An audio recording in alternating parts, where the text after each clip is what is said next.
Seja bem-vindo ao podcast MG Familiar.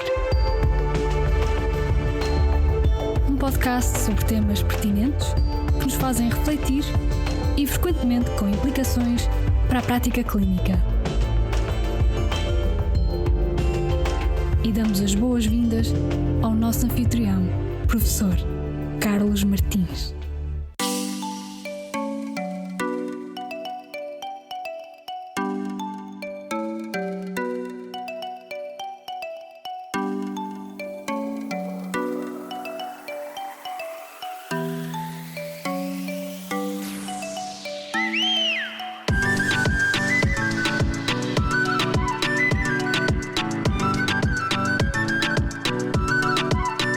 Caros colegas, bem-vindos a mais um episódio do podcast MG Familiar. Hoje vamos falar com uma perspectiva crítica, eu diria até muito crítica, sobre um estudo que pode ou não trazer alguma inovação na área da prevenção das fraturas osteoporóticas. E para isso temos de volta o nosso Journal Club, hoje com a presença da nossa colega Micaela Gregório. Olá Micaela, bem-vinda. Olá, professor Carlos. Olá a todos. É sempre um prazer estar aqui convosco.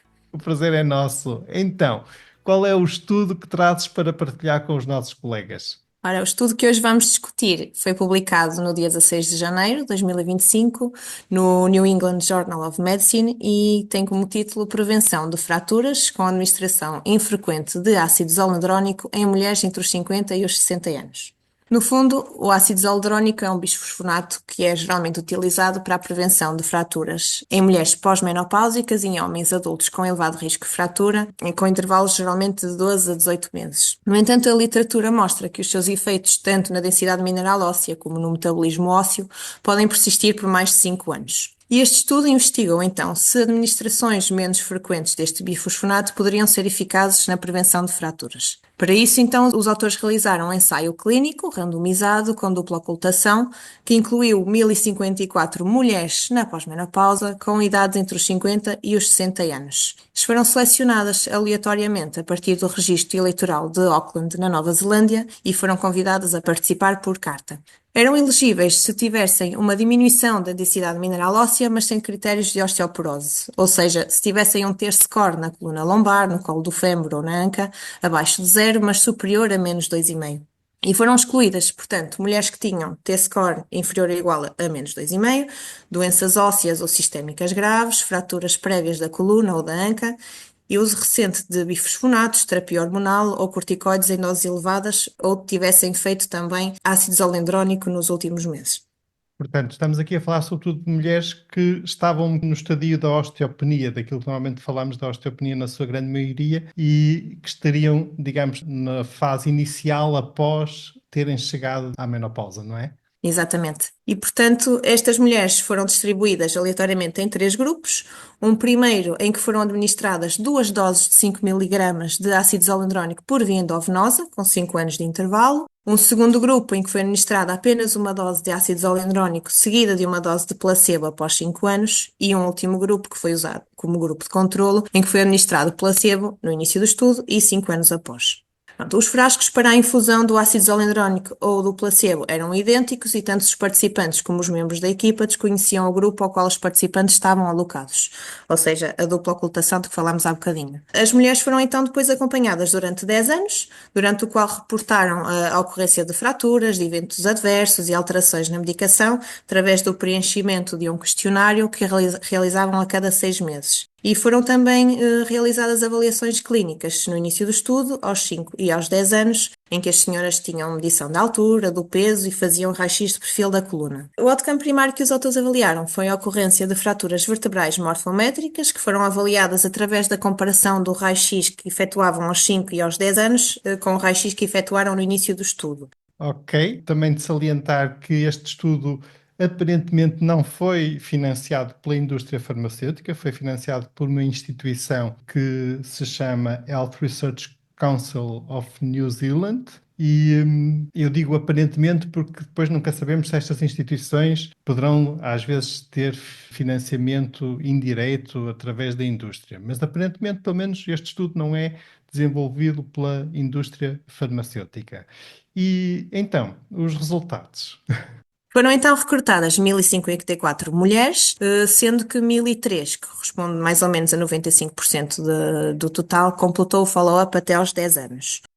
Os resultados mostraram que 6,3% das mulheres que receberam 2 infusões de ácido zoledrónico sofreram novas fraturas, em comparação com 6,6% no grupo com apenas uma infusão e 11,1% no grupo placebo. Os autores avaliaram também a incidência de outro tipo de fraturas, como fraturas de fragilidade, outras fraturas ou fraturas osteoporóticas major, e comparando com o grupo placebo, o risco relativo de qualquer fratura foi de 0,7 para o grupo com 2 doses e 0,77 para o grupo com apenas uma dose, sendo os resultados semelhantes para os outros tipos de fraturas. De ressalvar, no entanto, se olharmos para os gráficos de incidência cumulativa do artigo, que comparam os 3 grupos, que os intervalos de confiança a 95% são bastante amplos e, portanto, isso implica alguma cautela na interpretação destes resultados.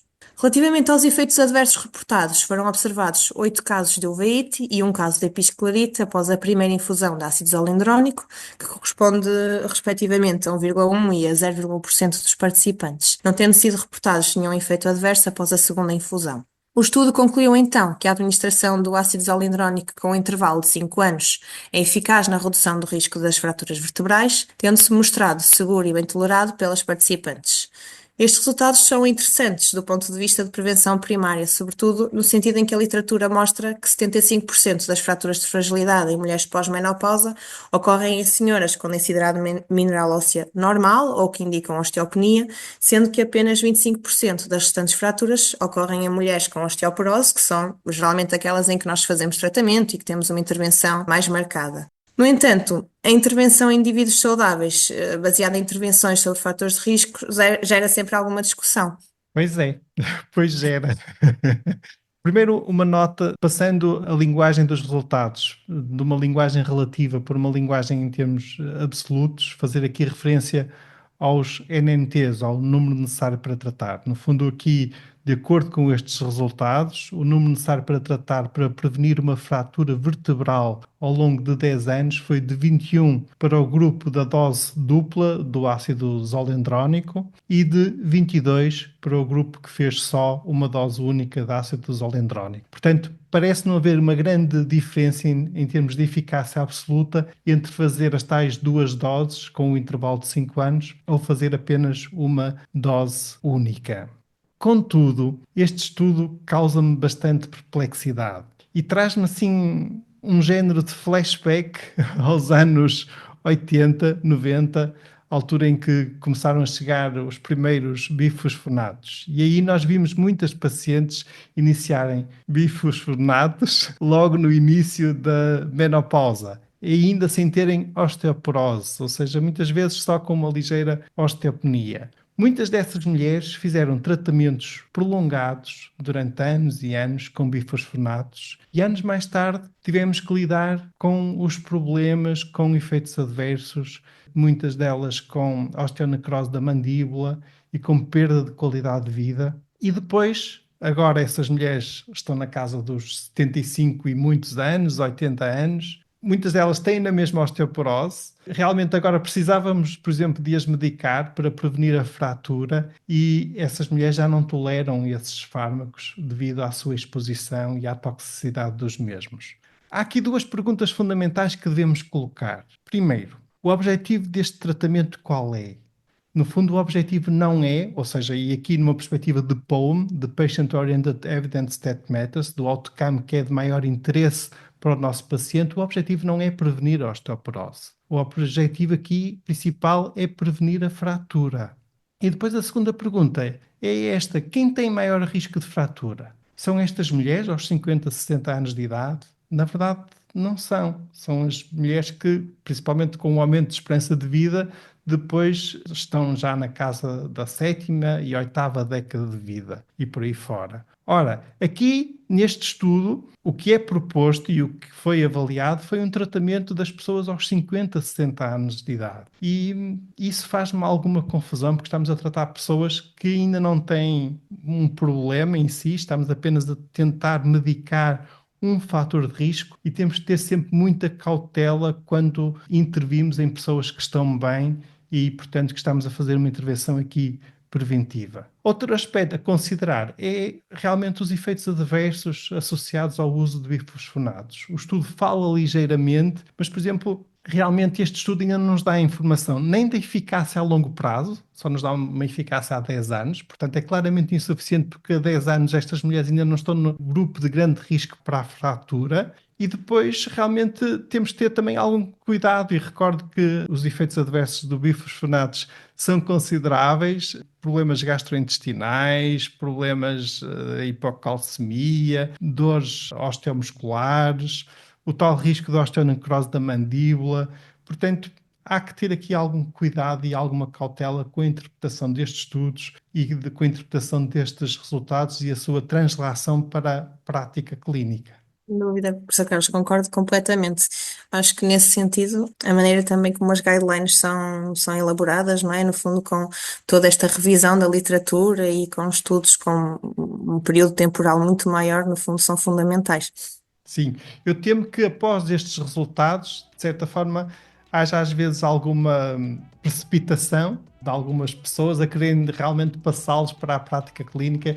Eu acho que será necessária aqui alguma cautela e até uma avaliação mais prolongada do impacto desta intervenção terapêutica em pessoas que estão bem e em pessoas que ainda não têm um problema e que já estão a ser medicadas. Micaela, muito obrigado por teres trazido e teres partilhado com os nossos colegas este estudo, que é interessante, apesar de tudo, merece esta reflexão crítica, mas é realmente um estudo interessante e foi um gosto ter-te connosco. Obrigada, gosto é todo meu. Obrigado por nos acompanharem e até à próxima. Exatamente, colegas. Fiquem bem, continuem bem, até ao próximo episódio.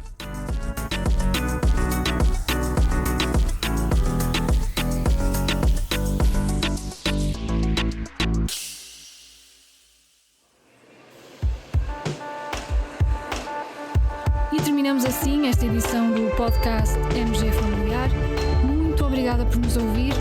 Se desejar completar a sua leitura, muitos dos conteúdos abordados neste podcast estão disponíveis em www.mgfamiliar.net. Até ao próximo episódio.